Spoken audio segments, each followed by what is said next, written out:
Selanjutnya, Wakil Menteri Investasi dan Hilirisasi Badan Koordinasi Penanaman Modal atau BKPM Republik Indonesia menghadiri groundbreaking pabrik hilirisasi timah di Batam, Kepulauan Riau dengan total investasi pembangunan mencapai dari 1 triliun rupiah. Wakil Menteri Investasi dan Hilirisasi, Wakil Kepala Badan Koordinasi Penanaman Modal atau BKPM RI, Todo Tua Pasaribu, memastikan komitmen pemerintah dalam mendorong hilirisasi berbagai komoditas mineral strategis di Indonesia, termasuk di Kepulauan Riau. Pengolahan logam timah menjadi berbagai produk bernilai tambah.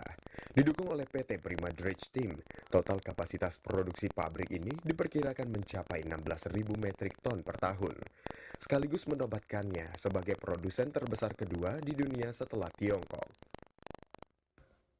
Pabrik ini dijadwalkan mulai beroperasi pada pertengahan tahun 2026.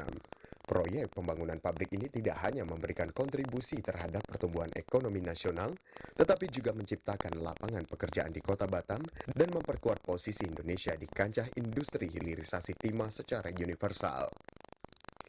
Pembangunan pabrik ini adalah salah satu penyebab perusahaan ingin mengurangi ketergantungan Indonesia pada ekspor bahan mentah.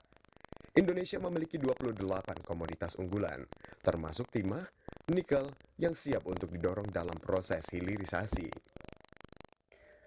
Komitmen pemerintah dalam mendorong hilirisasi berbagai komoditas mineral strategis di Indonesia. Kota Batam memiliki tenaga kerja berkualitas, hingga status sebagai kawasan perdagangan bebas atau Free Trade Zone atau FTZ, yang memberikan kemudahan untuk hasil produksi dapat diekspor ke berbagai negara. Wakil Menteri Investasi dan Hilirisasi dan Wakil Kepala Badan Koordinasi Penanaman Modal atau BKPM RI, Todo Tua Pasaribu juga mengatakan, keunggulan teknologi yang diterapkan di pabrik ini terletak pada sistem otomatisasi yang akan memastikan efisiensi dan konsistensi kualitas produk.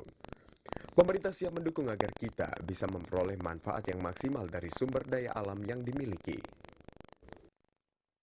Kehadiran pemerintah di sini untuk menunjukkan bahwa pemerintah benar-benar mensupport apapun kegiatan daripada hilirisasi seperti ini.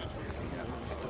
Nanti ke depannya kita berharap groundbreaking ini kurang lebih ya mungkin sekitar 1 tahunan sudah bisa efektif produksi, dan kalau ada penambahan, dan ini juga nanti akan kita support bahan bakunya seperti apa, kita akan tata supaya memprioritaskan terhadap proses industrialisasi atau sementerisasi yang dilakukan di wilayah Indonesia. Bagaimana dengan dampak perekonomian lokal, terutama dalam pemanfaatan SDM tempatan? Pasti hilirisasi itu investasi yang berhilirisasi itu adalah salah satu faktor untuk menaikkan angka pertumbuhan ekonomi.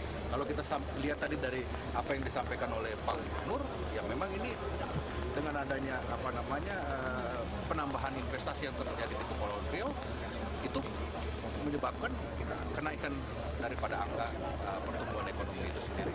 Penyerapan tenaga kerja pasti. Kita lihat secara angka di tahun 2024 dengan realisasi investasi yang sudah bisa kita capai di angka lebih dari 1.640 triliun, itu realisasi penyerapan tenaga kerja kita capai sekitar 500 ribuan. PT BTS telah menandatangani Letter of Intent dengan sejumlah customer yang bersedia membeli 93% dari hasil produksi bulanan PT BTS. Batam memiliki posisi strategis karena dekat dengan Selat Malaka dan Singapura, menjadikannya lokasi ideal untuk investasi di sektor industri manufaktur dan teknologi.